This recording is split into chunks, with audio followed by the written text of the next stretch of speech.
जय मसीह की। कैसे हैं आप लोग? अच्छे हैं? परमेश्वर के वचन को पढ़ेंगे।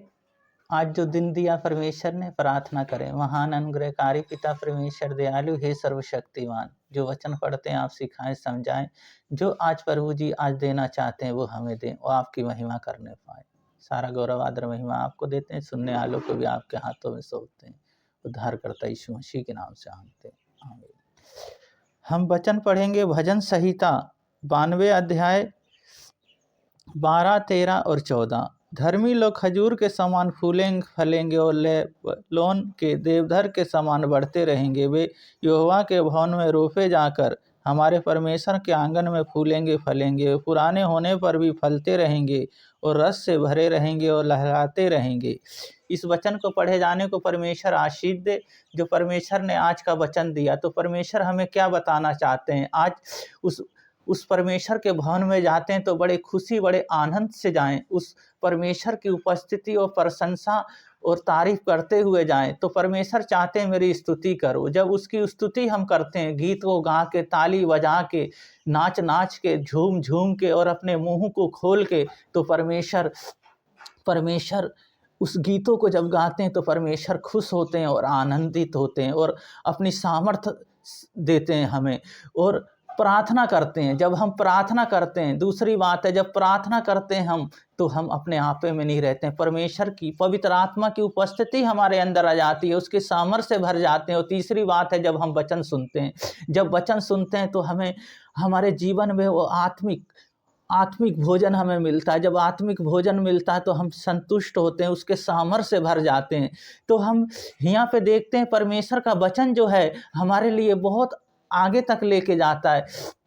यहाँ पे वो कहता है, जिस तरह हम खजूर का पेड़ देखते हैं, वो पुराने होने पर भी यानी 100 साल तक वो फल देता है। इसी तरह जब हम परमेश्वर के भवन में जाते हैं तो हमेशा बढ़ते रहते हैं, फलते रहते हैं, उसकी सामर्थ्य से बढ़ते रहते हैं, आनंद रहते हैं। बूढ़े तो हो जाते हैं, पर शरीर बूढ़ा हो जाता है, पर अंदर से जवान रहते हैं, अंदर से खुश रहते हैं, अंदर से सामर्थ्य से भरे रहते हैं। जब हम उसको गीतों गाते हैं, 10 तारे वाले बाजे, ताली बजा बजा के जब गीतों गाते हैं, जब उसकी आराधना करते हैं, जब प्रशंसा करते हैं, तो ये हाथ है हमारे, ये हाथ से हम प्रशंसा करते हैं, उनकी तारीफ करते हैं और हम खुशी और आनंद हमारे अंदर होता है। हम हमेशा उसकी परमेश्वर की महिमा करते हैं, क्योंकि उस परम प्रधान को अपना मुंह खोल के, सारंगी बजा के, बीड़ा बजा के उस परमेश्वर की आराधना करते हैं। इसी तरह हम उस खजूर के समान उसके भवन में जब जाते हैं, उसके भवन में स्तुति करते हैं, चर्च में स्तुति करते हैं, उसके नाम को ऊंचा उठाते हैं,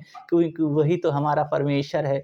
परमेश्वर कहते हैं तुम मेरे पास आओ। जब हम उसके पास जाते हैं तो हम हमेशा लहराते रहते हैं, यानी उस फल से, उसके फ्रूट से हम भरे रहते हैं और हमेशा रस रहता है हमारे अंदर, यानी प्रेम होता है हमारे अंदर प्रेम होता है, दूसरों के प्रति लगाव होता है और दूसरों के लिए हमारे जीवन में दया होता है। इसी तरह परमेश्वर हमें बढ़ाते हैं। यहाँ 3 बातें हैं, उसकी स्तुति करना, प्रार्थना करना और वचन जब पढ़ते हैं तो वचन अपने जीवन में लागू करना। तो परमेश्वर के आंगन में जब हम जाते हैं, परमेश्वर की स्तुति हम करते हैं, तो परमेश्वर के लिए इस वचन दिया हमें बहुत बहुत धन्यवाद देते हैं। हम प्रार्थना करेंगे, सब अपने सिरों को झुकाएं और जिस स्थानों पे कोई प्रॉब्लम है अपना हाथ रख लें। महान अनुग्रहकारी पिता परमेश्वर दयालु हे सर्वशक्तिमान, इन बहन भाइयों को सबको मैं आपके हाथों में सौंपता हूँ। प्रभु जी, जो भी प्रॉब्लम है, जो भी दर्द है, जो भी प्रभु जी परेशानी है, जो भी बीमारी है, यीशु मसीह के नाम से चले जाए और प्रभु जी हमेशा हष्ट-पुष्ट और तंदुरुस्त और आनंद में रहने पाए। इनके शरीर पर अनात्मा सब आपके हाथों में सौंपता हूँ। प्रभु जी, कौन है प्रभु जी? इनका कोई नहीं, पर मेरे यीशु मसीह मेरे परमेश्वर आप हैं। प्रभु जी, जब ये भवन जाते हैं प्रभु जी, जहाँ पे भी रहते हैं प्रभु जी, वहाँ इन्हें आशीष से भर दे, अपनी सामर्थ्य से भर दे। प्रभु जी, जो आज इन्हें देना चाहते हैं वो दे। प्रभु जी, इस वचन के द्वारा ये आशीषित होने पाए और आपके सामर्थ्य से भरने पाए, क्योंकि आप जैसा कोई नहीं। प्रभु जी, आपने प्रार्थना सुना, बहुत बहुत धन्यवाद देते हैं। सारा गौरव आदर महिमा आपको देते हैं। उद्धारकर्ता यीशु मसीह के नाम से मांगते हैं, आमीन। परमेश्वर आप लोगों को आशीष दें और परमेश्वर इस वचन के द्वारा हमें आशीष दें, क्योंकि हम फूलेंगे और फलते जाएंगे और लहराते रहेंगे और रस से भरे रहेंगे और उस परमेश्वर का प्रेम हम में होगा। तो उस परमेश्वर की महिमा और तारीफ़ और प्रशंसा करते रहें और अपने जीवन को उसके भय में और उसके उपस्थिति में हमेशा चलते रहें और हमारे घरों के हमारे चारों तरफ वो बाड़ा देंगे और हमें सँभालेंगे। सबको जय